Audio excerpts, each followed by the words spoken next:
আজকে চলে আসলাম একটা নতুন রেসিপি নিয়ে। আজকে আমরা বানাবো মিশালার তরকারি। যারা মিশালার তরকারি খেতে পছন্দ করে তাদের আজকে মন খুশ হয়ে যাবে।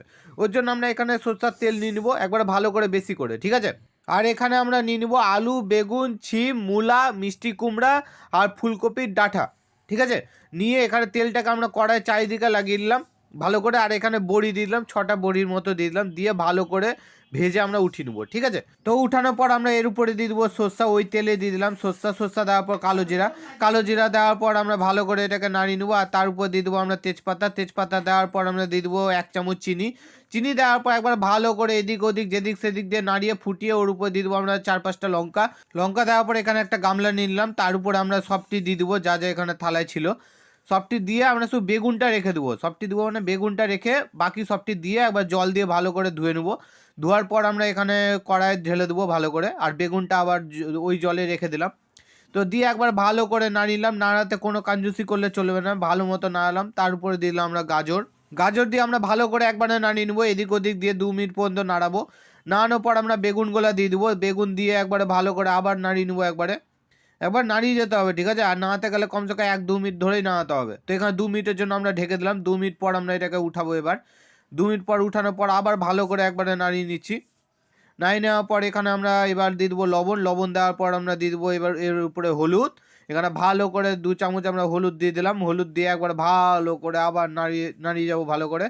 এবার নাড়াতে এর উপরে দিয়ে দেবো আমরা পালং শাকের শীষ, ঠিক আছে। পালং শাকের শীষ দিয়ে একবার ভালো করে আবার নাড়িয়ে নেবো একবারে, কিন্তু আস্তে আস্তে কড়াইটাকে ধরে। আবার 3 মিনিটের জন্য আমরা এটাকে ঢেকে দিলাম নাড়িয়ে। 3 মিনিট পর আমরা উঠিয়ে আমরা ভালো করে আবার নাড়িয়েছি এটাকে। এবার নাড়ানোর পর আমরা এখানে দিয়ে দেবো মটরশুঁটি দিয়েও আমরা ভালো করে নাড়িয়ে নেবো একবারে। দেওয়ার পরে এবার টমেটোটাকে দিয়ে দেবো, মানে একবার 2 মিনিট ধরে আমরা নাড়াচ্ছি ভালো করে মিডলে।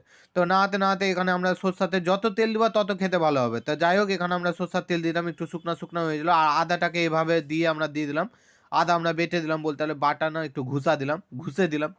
যাই হোক, তো দিয়ে একবার ভালো করে আবার নাড়িয়ে নিচ্ছি একবারে। তারপরে আমাদের অনেকটাই শুকিয়ে গেছে, তো জল দিয়ে দিলাম। এবার আমরা জল দিয়ে এবার এর উপরে বড়ি যেগুলো ছিল ওগুলাকে হাত দিয়ে বা কিছু দিয়ে গুঁড়া করে ভেঙে মোট কথা দিতে হবে। এবার ভেঙে দেওয়ার পর আমরা আবার ঢেকে দিলাম 3 মিনিটের জন্য। 3 মিনিট পর আমরা উঠিয়ে আমরা ভালো করে এটাকে নাড়িয়ে নিচ্ছি। এবার আমাদের কাজ হচ্ছে ভালো করে ফুটানো আর নাড়ানো, ঠিক আছে। ভালো করে ফুটিয়েছি আর নাড়িয়েছি, আমরা একটু টেস্ট করে নিই যে সব কিছু ঠিক আছে কিনা। তো এখানে দেখছি আমাদের একটু লবণ কম আছে, ওই জন্য আমরা একটু লবণ দিয়ে একবার ভালো করে আবার নাড়িয়ে নেবো।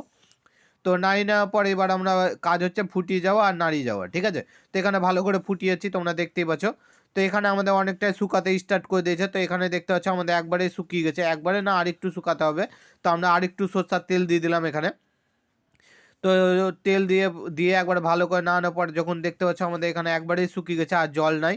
তো আমাদের এখানে রান্না শেষ। তোমরা উপর 4টা ভিডিও দেখতে পাচ্ছ, ওগুলো আমার 4টা ভিডিও ক্লিক করলে আমাদের নেক্সট ভিডিও চালু হবে। ভিডিও দেওয়ার জন্য ধন্যবাদ। ভিডিও ভালো লাগে ভিডিওকে লাইক আর চ্যানেলকে সাবস্ক্রাইব করে দেবেন।